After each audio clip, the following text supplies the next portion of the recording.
Mayong hapon, ako si Gertrude Charlatan. Pagpangkakas ang campaign posters nga nagalapas sa COMELEC guidelines kag wala sa designated common poster areas suguran buwas February 11.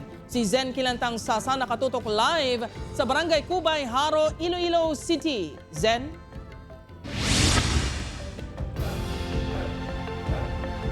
Jert, kutob sa mga campaign posters ng national candidates nga wala nahamtang sa designated area ang kakasuna sang Commission on Elections kadungan sa pagsugod sang campaign period.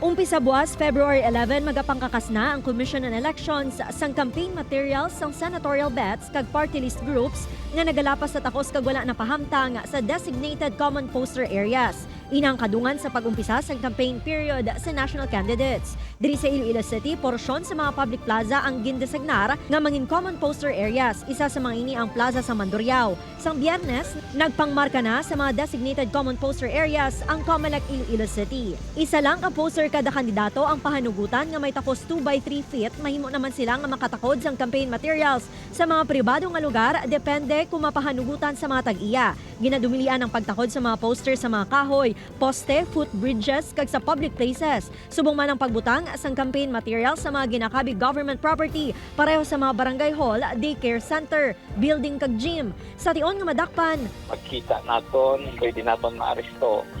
Pwede naton mapailan sang disqualification ang candidates, no? And then at the same time ang nagtakod, no?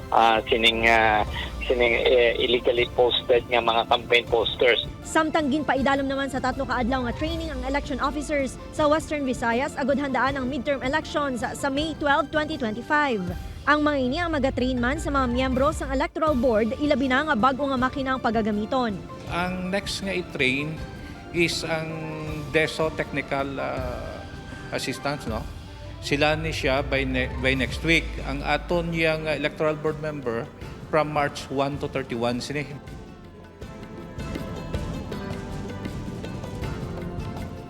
Jert, ginahandaan man sang COMELEC ang campaign period sa local candidates nga magaumpisa sa March 28. Jert? Madamo gid nga salamat, Zen Kilantang Sasa.